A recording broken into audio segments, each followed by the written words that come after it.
Hello and welcome. You were going to take my part there. That was going to be a bad start. Shall we carry on? Mm-hmm. Right. Hello, I'm Will. And I'm Sarah.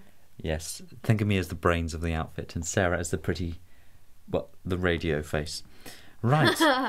Psychopathology. Psychology Unit 3. Well done. Yes. Why are we starting with Unit 3? Because it's the hardest one. Because it is the hardest one, basically. Right, we're going to kick off. What is abnormality? Definitions of abnormality. It's almost like you're reading that. It almost is. It right. almost is. The first one that you don't actually have to know, but it's quite helpful to know because it's quite nice. And that is statistical infrequency. the explanation Sarah will now read out to you. I'll do the evaluation a bit later, the limitation. Statistical infrequency is behaviour is abnormal because it is statistically rare. Can't say that word. It's based on the idea that behaviour is normally distributed and usually people who are 2 standard deviations above or below the mean. This means the extreme 2.145% of the population. Yeah, okay. Basically, yeah, that's the main points. Yes. Now, the limitations. Basically, it doesn't take into account the desirability of the behaviour. So, it might be... you may not desire it.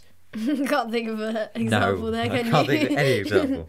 But a second limitation is that other behaviours are statistically frequent, but we would not necessarily want to class them as normal, like depression or cancer. One or the other it affects 1 in 3 people, which you would call quite normal, quite frequent, but you call it abnormal.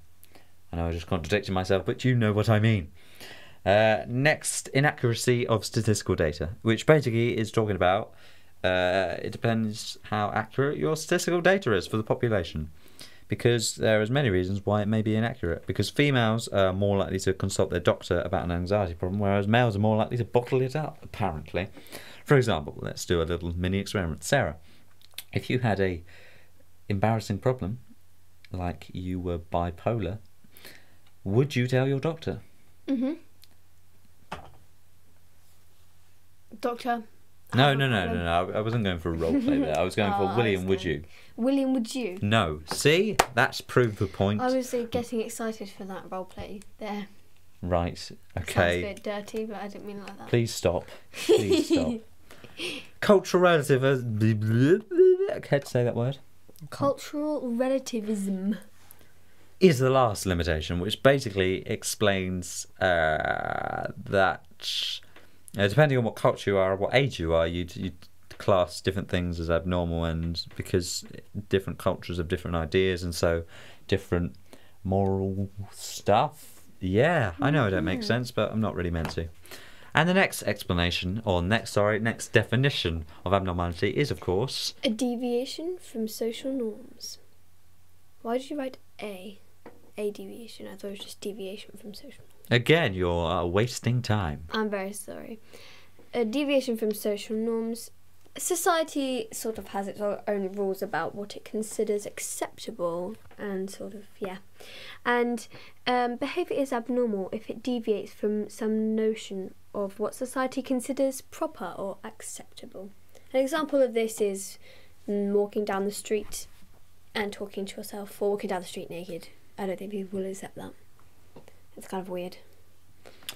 Limitations of this explanation is that moral standards over time vary. For example, having a child outside of marriage used to be really unacceptable, and you were like shot and shiz. But now it's become more acceptable. I'm not going to give an example, but I'm sure you know one. Yeah, we're thinking of that person too. Sometimes breaking social norms is seen to be applauded rather than labelled abnormal. For example, hipster people, like people on Tumblr and Twitter. Well, it used to be, but now Twitter's a bit, you know. Of a twat? No, Twitter's a bit normal. Bit normal. I like Twitter. Bit normal. I like a good tweet. I'm quite partial to a good tweet, me. Really? I'm quite a tweeter. No, you're not. No, you're a twit. It is subject to cultural relativism again because social norms vary from culture to culture again. An example this time is that Afro-Caribbeans are 3 times more likely to be diagnosed as schizophrenic because in their culture it's seen as a good thing. Even more deviations from social norms is that many people actually break social norms at some point, like people with Bluetooth headsets walking down the street talking to themselves. And social control is an issue because you could use this explanation to diagnose people you disapprove of, a bit like the witch hunt thing.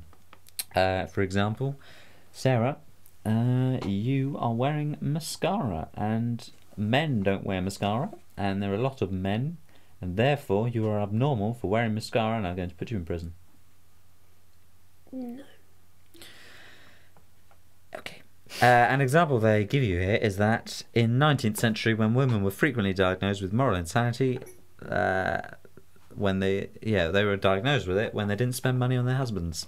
A bit harsh. Well, I'd quite like a new television. No.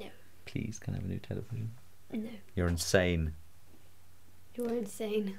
This can never be a universal definition of a normality either, because of the cultural relativism thing. Yeah. Our third definition of abnormality is failing to function adequately. It's failing to function adequately, which we discussed in our introduction. Slightly. These are behaviours that prevent people from coping with demands of life, such as not being able to work or create relationships with people, or to be bothered to care about yourselves, really. An example of this is if you have OCD and you're often sort of stuck in your own house. And one of the ways to assess this is using the GAF scale, Global Assessment. What is it, Sarah? Focus. Really? Function. Global assessment functioning. Function scale. Functioning. Wow, scale. it's almost as if you don't know it. We've already read that. Okay. Limitations of failing to function adequately is it involves making subjective value judgments about others as to what constitutes failure to function adequately. Who should make the judgments? People with eating disorders often deny it, as an example. For example, another example is that Sarah here is failing to function adequately. Why is that? Because you have not bought me a new TV. I'm very sorry about Therefore, you're obviously not organised enough. You're failing to function adequately. Should I make that decision? I think No. yes. Right. No. Another one is many normal people, there are inverted commas over that, Mm-hmm. fail to cope with the demands of life at certain times. For example, after a bereavement or before a stressful exam, much like this one. It's quite ironic. Really. In fact, it's anyway, I won't even go there. In fact, in these situations, if a person does cope, then we might consider them abnormal, mightn't we? That's weird. Also, there are cultural issues because research has shown that the first-generation immigrants who experience economic hardship, poor housing, and problems in coping with the new society's expectations are more likely to be diagnosed with mental health problems. This is because an ethnic minority brings extra stress. Being an ethnic minority even brings extra stress, not just having one. Breathe. I know, there's a lot on the cards, which may trigger a mental illness. Our fourth and final definition of abnormality is deviation from ideal mental health.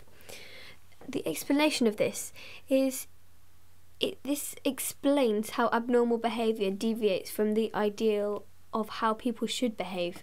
According to this Jehoda. Never say Joko again. Joko. I've just stolen your word. Joko. Yes, according to this guy, Jehoda, he says you have to have to be normal and have ideal mental health. You have to have a positive attitude towards yourself. The opportunity to self-actualize, so achieve your potential. The ability to resist stress. You have to have personal autonomy, not being too dependent on other people. To have an accurate perception of reality, so not to have all sorts of these hallucinations and shit.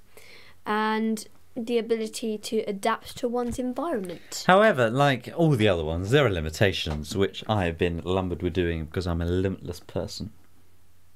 No. The criteria are so demanding that everyone would be considered abnormal to some extent. For example, the ability to resist stress. No one is stress-free, pretty much, apart from the Queen. And she has an awesome hat. She doesn't have much strength. It has been suggested that normal people do not have an accurate perception of reality. Studies have found that depressed patients perceive the world more accurately than clinically normal people. For example, normal people are said to create positive illusions to protect themselves from reality. For example, me thinking that not having a TV is okay and that's fine, whereas depressed people would know the truth, that it meant that they were hated eternally by their dear friend Sarah. So, no. Another limitation is that people's perception of reality change over time. For example, there was a belief that the Earth was flat, and that's not right anymore. So, you could say that all those people were abnormal. Well, you could say that, you might be right. And then again, cultural relativism, which seems to be a recurrent theme in this. Yes. It's ethnocentric as it describes individualistic cultures in like the US rather than collectivist cultures. An example is personal autonomy. Another example is seeing visions, which is seen as a blessing in some cultures and obviously not in others. I think that explains itself, doesn't it? Pretty much. Right. Now, we keep saying explanations, but please don't think they're explanations because they were definitions. I didn't say explanations. You said our next explanation. I said our next definition, You said- and then said the explanation of this definition is. Well, that's just confusing. But they're definitions. Not if you're listening properly. They're definitions. I was, and I'm sat right next to you.